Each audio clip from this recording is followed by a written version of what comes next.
"What's going on over there?" James called, wondering what all the noise was. "Nothing," said Eddie once as he and Peter hid the chain and baseball bat. The three of them walked cautiously over to James, who didn't acknowledge their presence as his eyes were glued to the screen. "Jimmy, you look dreadful," said Eddie timidly. "Perhaps it would be best if you took a break and get some sleep."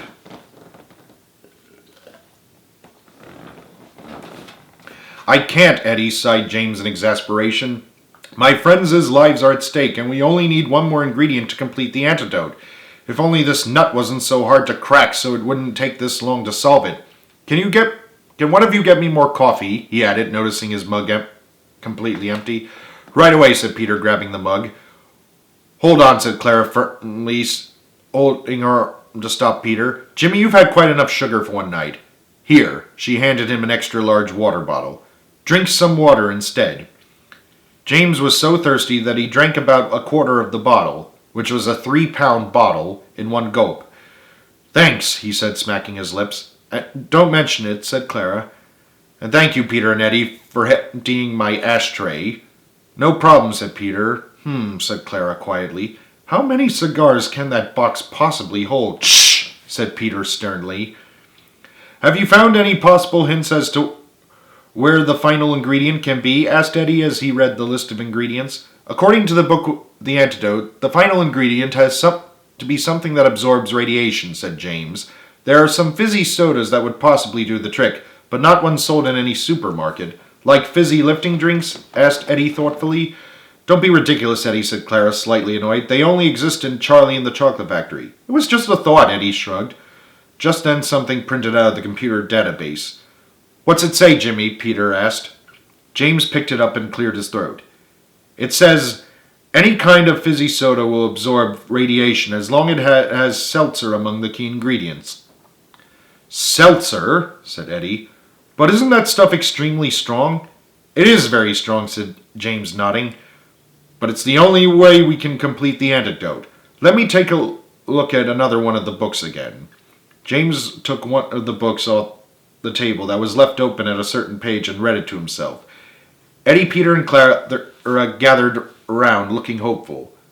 "Heavy seltzer, of course," said Clara, as if it were obvious from the beginning. "Why didn't we think of that before?" As she spoke, James's eyes became wider in shock, and he became more and more mortified as he read on. "What is it, Jimmy?" Peter asked, concerned. The three of them gathered closer to James as he read the inscription in the book. "It says here that radioactive powers burn up a person's metabolism, and if not given an antidote within 1 week after being affected, their life forces will be completely drained," said James gravely. "Life force drained?" said Peter. "Jimmy, does that mean—" "Yes, Peter. If we don't make the antidote soon, they'll be gone." "But that means you too." "We've got time," said Eddie. "Didn't it say we've got a week to find the antidote?" "Actually, it's 4 days now since I've been working non-stop to find the antidote for 3 days and nights," said James, becoming scared. "I know we can find the last ingredient, but with such limited time—" "Wait," said Clara, remembering. "Didn't your hands start glowing the night when the meteor exploded at Pyramid Lake, but you guys didn't even realize you had superpowers until the following morning?" James's eyes widened in fear. "Yes, you're right, Clara. Then that means we only have 3 days and nights left. Gotta work faster!" With sudden frightfulness, James rushed back to his seat by the computer database, accidentally knocking Eddie over. Something clicked in Eddie's pocket as he hit the floor. James banged his fists on the keyboard in frustration in the vain hope he could get the database to go faster. Unfortunately, the water bottle, which was right near James, toppled over and spilled all over the keyboard, short-circuiting it. There was a blast of electricity and little jets of smoke everywhere as the keyboard and database broke down. "No! No! No! No!" James wailed in agony as he banged the keyboard. "Now we'll never get it done in time." He buried his face in the keyboard, sobbing. Eddie, Peter, and Clara all tried their best to comfort him. "Calm down, Jimmy," said Clara.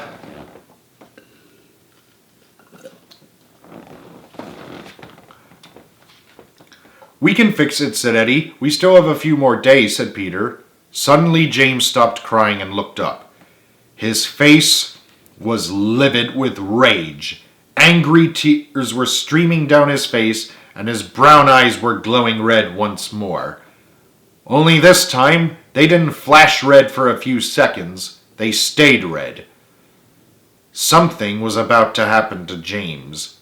He stood up and stared and swatted the empty soda cans and water bottle on the keyboard to the side as he started storming around the room. Why do I even care? All they ever did to me was mock me relentlessly, especially that Catherine Norberg. Why the hell does she always have to make me so angry? Oh God, murmured Clara, becoming scared. I'm sick of being treated this way. I'm sick of everybody's fucking bullshit. All I ever try to do is persuade them to learn to control their superpowers, be a good leader, and this is the thanks I get!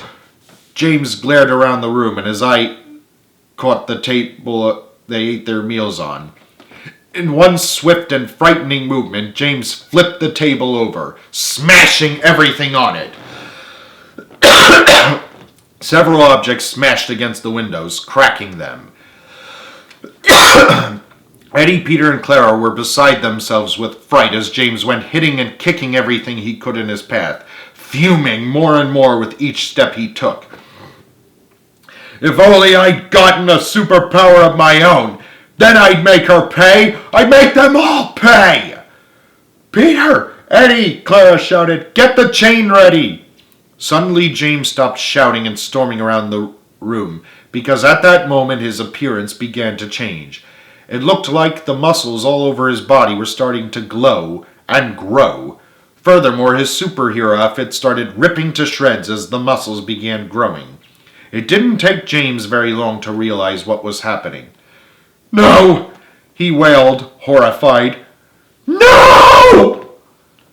As if he was being tortured to death, James started screaming and howling in agony at the top of his lungs as he started getting bigger and stronger and stronger. Electricity and other bright lights started glowing all over James's body as he continued screaming and howling. This was too much for the three kids. What the fuck?